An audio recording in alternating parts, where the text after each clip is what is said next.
So this is a loss that I incurred in the second Yucata tournament that just wrapped up.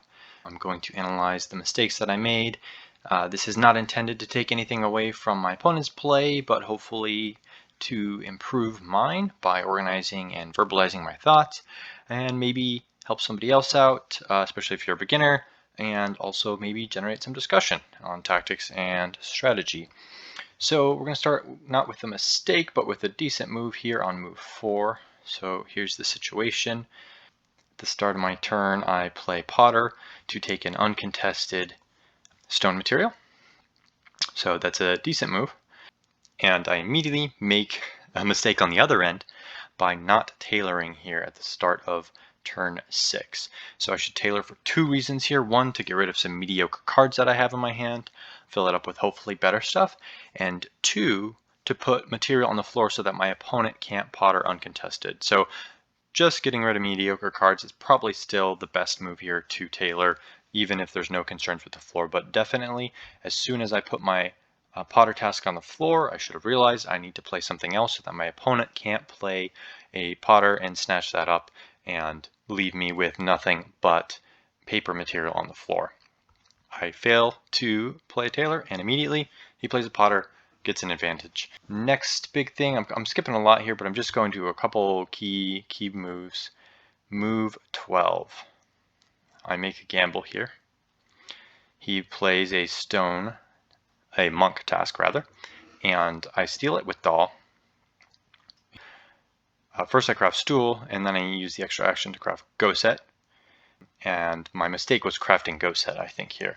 I did so because I was a little, I think, off kilter because I made the mistake with the clay material earlier.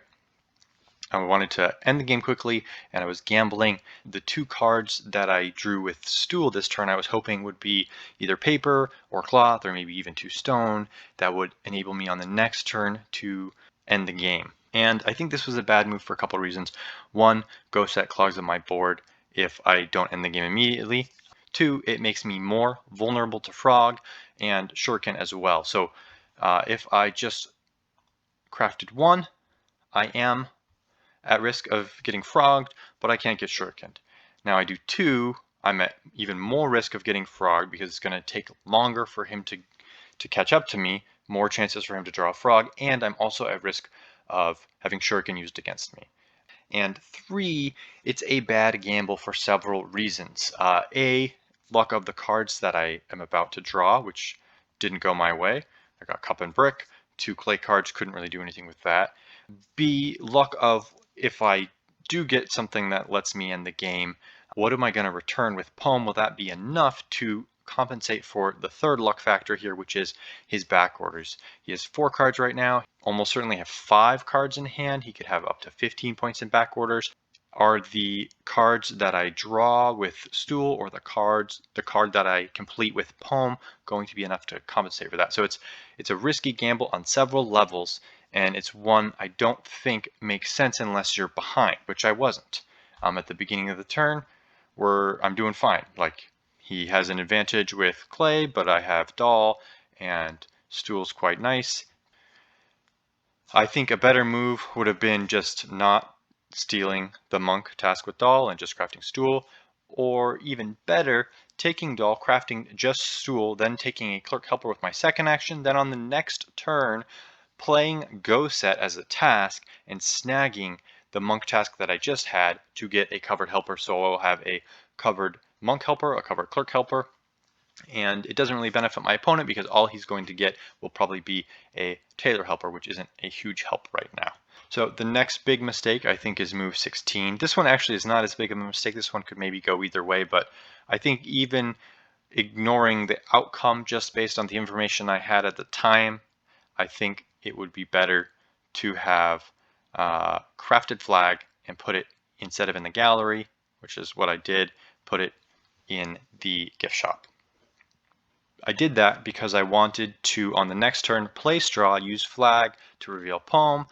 Now I have 2 clerk actions. I can sell a stone material, get 2 points, then craft poem, then return poem, and then possibly end the game if I get a good enough card to compensate for his back orders. Again, that's a similar kind of desperate gamble, because if I do that and I don't get a strong enough card, I either end the game and wish I didn't because I lost to his back orders, or I chicken out, I don't end the game, and all I have in my hand is 1 clay card, and I'm just totally out of luck. So not a great move on my part, sort of a desperation gamble. If I put it on the other side, it evens things out, gives me more breathing room, more options, and especially gives me coverage for sales. This one's not as big of a mistake as some of the others, but I think it is still a mistake. So the next mistake is move 19. I put my Tailor task on the floor, and with this Potter action I pray. I really should have taken that cloth material, especially if flag was on the other side. I have more options for selling. It would make teapot more if I'm able to get 1 more clay card and then straw, and if he plays a smith I can get straw out and then teapot. Teapot would be worth 9 points if I have 2 cloth material, or I could sell them. Also gives me options to sell 1, keep another 1 for crafting, etc. I didn't really need a card here. I had 2 decent cards that I could smith. It would be nice to draw more cards so that I could smith teapot, but I think even without knowing what comes later, with the information that I had at this point on this move, it would be better to just pray once and use his Potter action to take that material, especially given that it's going to be a little while till he can end the game. He can't end it immediately, and having that extra material gives me a lot of flexibility. It's a lot harder to get material than it is to get an extra card.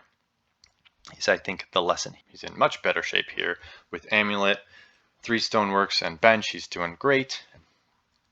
This is basically me trying the clerk thing I talked about just now again, but I do things out of order. I hire a clerk helper. I use flag to reveal poem.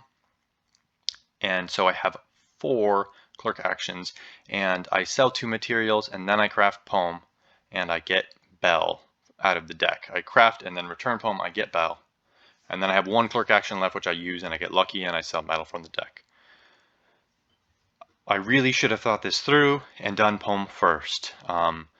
No guarantee I get bell or anything else, but almost always makes sense to do poem first if you have other actions, so that you have more options based on potentially what you reveal with poem, what you get back from poem. So here, if I had done poem first, what would I have gotten? So I would have done poem first. I had 4 actions. I used 1 on poem. I have 3 left. With the first one, I get a metal work. This metal one turtle that I did get in the actual game. The next 2 cards are not dice, because I got dice with the effects of stool up here, so that doesn't count. The next 2 cards out of the deck are a monk card and a metal card. So instead of at the end of this turn I've got 15 points and metal back orders and cloth back orders that are both about to be stripped away from me, I would have had 18 points and no cloth back orders. So that would actually give cloth back orders to my opponent, because we wouldn't be tied anymore at the end of the next turn, because here he sells metal and cloth and strips both of those back orders away. But he would not be able to strip not only would I have more points, 18, he would not be able to strip my metal back orders, because I would have sold 2 metals. This is a big, easily avoidable mistake. I got really lucky with bell. I got really lucky that I had 1 metal material that I was able to sell from the top of the deck, but it would have been in a much better position if I had just done things in a different order. I'd have more points. I would still have material in my bench that I could either craft with, as we'll see later, or sell later and get even more points. Especially if I had flag on the other side, then I'd have more opportunities for points there. Move 26, not so much a mistake, but the ramifications of mistakes I talked about earlier. I'm excited at the start, or at the end of my last turn. I've got metal. I can smith tapestry on my next turn, end it with a chance to win based on how many back orders he has. However, he crushes my dreams by crafting jar. He steals my metal, so I can no longer smith. He sees, based on jar, he can see my hand, he knows I have tapestry, and he uses his second potter action to take the material away, the cloth material that I could have taken. If I had been smart on move 19 and had more cloth material, or if I had been smart on move 21, done things in the right order, I still would have I would not have sold this cloth material, and I would have more options here. I could have crafted tapestry on this turn. Wouldn't have made a difference. Still would have lost the game because he took a metal, so he's got 24 points in hand right now, and the max I can get with tapestry is 7, so I couldn't have ended it right here, and would have been over either way. But just sort of seeing some of the ramifications of some of the moves. Another little, not mistake, but ramification is here. He plays a monk task and crafts. On the start of my turn, I cannot craft tower because it will end the game. So I hope this was of some interest. I would love to hear thoughts on my play in this game, thoughts on my analysis. I hope to see some of you on Yucata or in the next tournament.